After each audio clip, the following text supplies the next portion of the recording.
अनंत टिप्या refresh व्हा।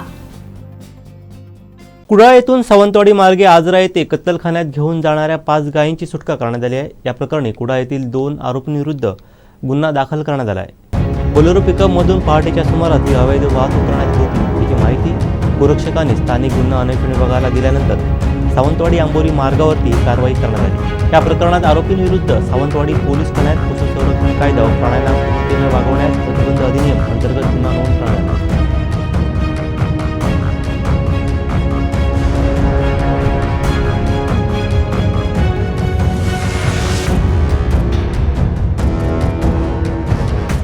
करा कोकणचं number 1 महा channel Kokansad लाईव्हचं YouTube channel.